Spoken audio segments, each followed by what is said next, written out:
What if this was you?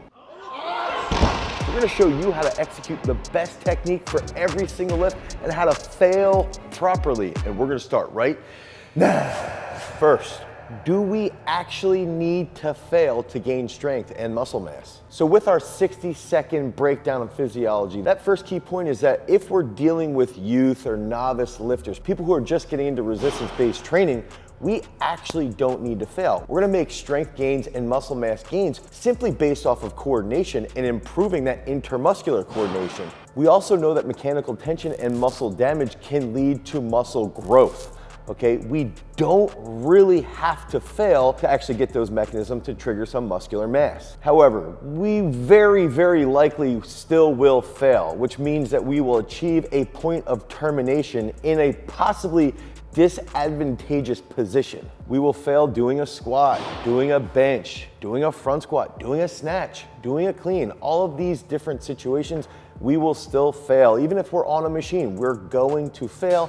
And that's where we are right now. We want to show you how to properly fail so that you don't get hurt. Let's start simple. Machines suck for training, or do they teach us something very invaluable? Typically, one of the best things that machines do is they teach us that invaluable lesson, how to get to that point of failure, and they make it pretty easy. Let's use leg extensions for example. If I'm a newbie lifter, or an advanced lifter, like myself, hopefully, if I get on the leg extension machine, I can learn where that point of termination is. I can easily feel that muscular fatigue. And as a new lifter, you start to feel a burn and you think you're failing, but over dozens and dozens of sets, you learn that you can push yourself a little bit more. That feeling and that recognition of termination can then carry over to other main compound lifts. It's a tough feeling to deal with, but as you get more advanced, you can handle that struggle a little bit better. Except for on leg extension. On machines, achieving almost failure or almost terminating that set is really the best way to go about it. What I would recommend is that if I had 5 sets of 20 on leg extension, I would want those first 3 to 4 sets to be completed. I want to hit all 20 reps. And then that last set, I can go to termination. I can go to the point of where I'm totally dying, I'm totally failing. The one reason why I don't like to fail early on is that if I failed on my first or second set, then I'm likely going to have less volume at a higher load. If I have less volume at a higher load, that's gonna impact mechanical tension, or it could even impact to a point muscular damage because we're not getting as much volume. So keep that in mind when you're on those machines, that you wanna make sure that your volume is totally accounted for so that you can achieve that mechanical load and in turn get better growth. Failure is an interesting topic. Have you ever failed doing a technical coordination movement? You don't want to be Anton. Now, to be fair to Anton, that was at the Youth World Championships and he had hit 4 lifts in a row and was totally on fire. But he caught that one clean a little bit weird and it cut off his windpipe, which led to him passing out. Most people don't even use technical coordination movements in their programming. Oh, I know. Did we mention that Anton went on to wrestle in college? And it was probably because he was such an absolute beast on the platform. He was strong as hell and he could use that strength when executing his technique out on the mat. Yeah, exactly, dude. That's why we put together a free course entirely devoted to strength coaching for everybody who loves our channel. Really? It's free? You do this stuff for all different types of sports? Yeah, dude, free. We just made an entire course on how we build out strength training programs for every single type of athlete. So I write programs for my athletes. Would this help? If you write strength training programs for other athletes, or maybe even for yourself, and you wanna gain an edge, click on the link down below in the description, head over to garagestrength.com where you can pick up our free strength coaching course today and gain access immediately. Back to failing, which won't happen much once you take our free course. To keep it simple with athletes, there's really 2 forms of failing. There's gonna be muscular failure, and there's going to be form failure.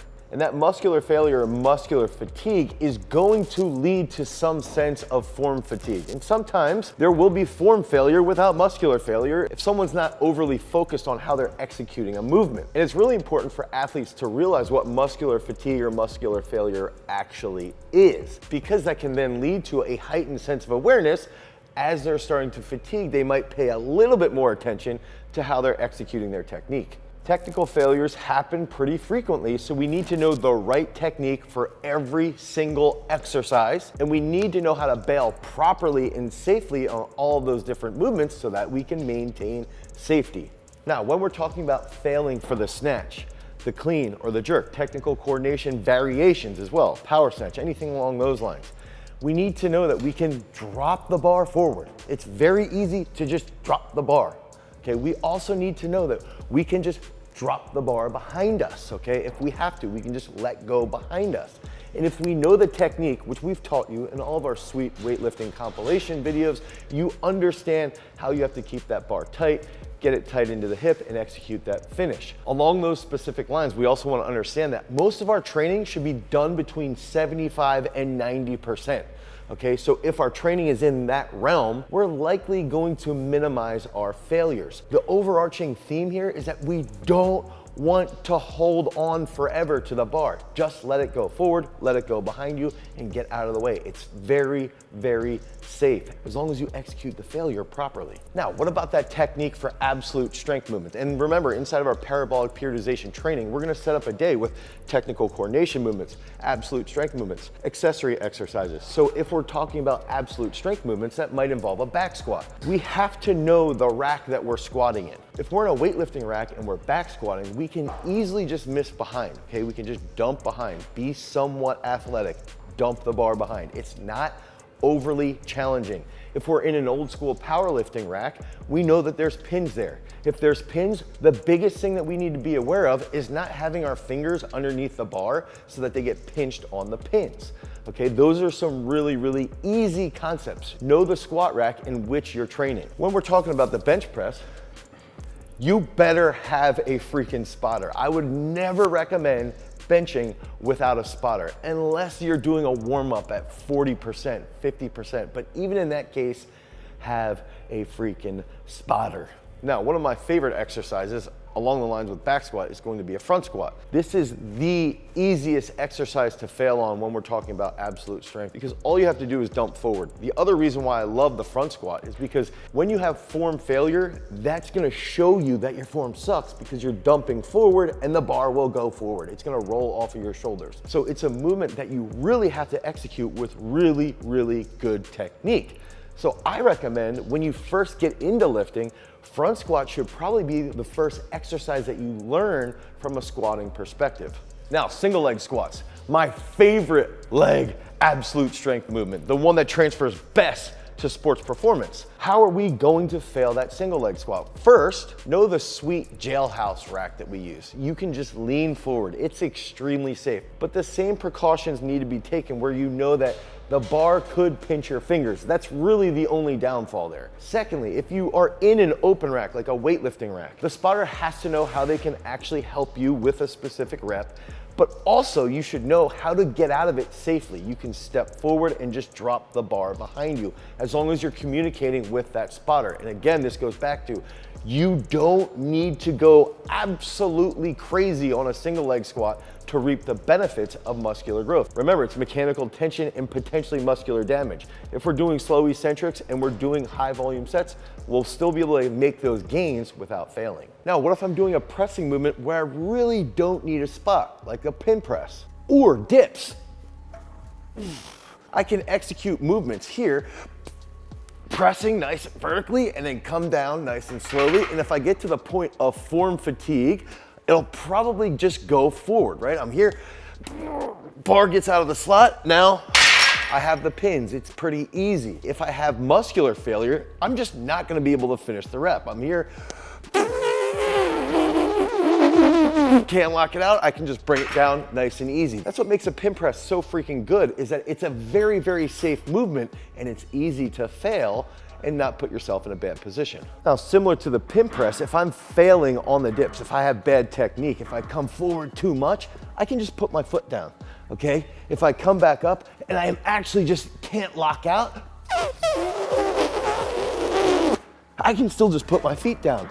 Dips, pin presses, they're really, really effective movements that can increase serious strength, and they're very, very safe. Now, when we're talking about dumbbell benching or dumbbell incline benching or military pressing, use a freaking spotter, please, even here at Garage Strength.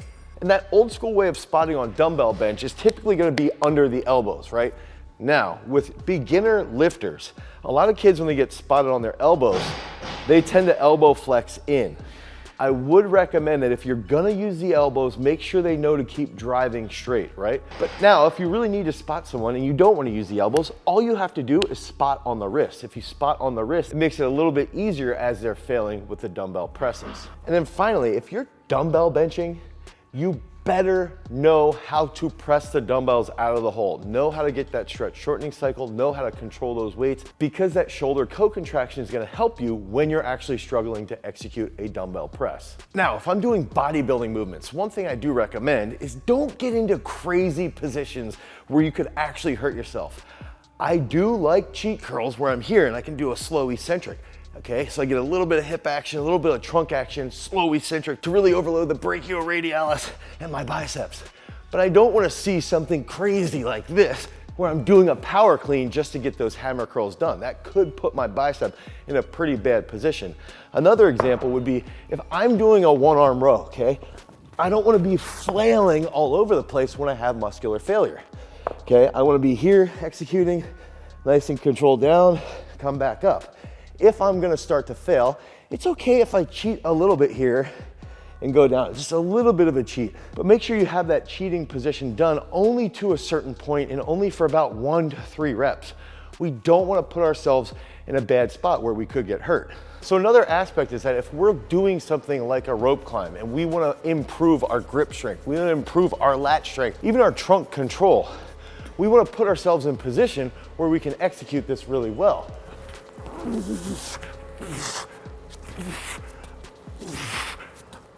But we don't want to get into a dangerous position where we're leading to muscular failure and we're 18 feet up. Ah! What can you guys do after you download our free course by clicking on the link down in the description? Remember, that first key is to know the technique of every single movement. That second key factor is to know the best way to fail. Know how your failure should be occurring. If you're on a machine, it's just gonna be terminal failure, right? Because you're in a safe position.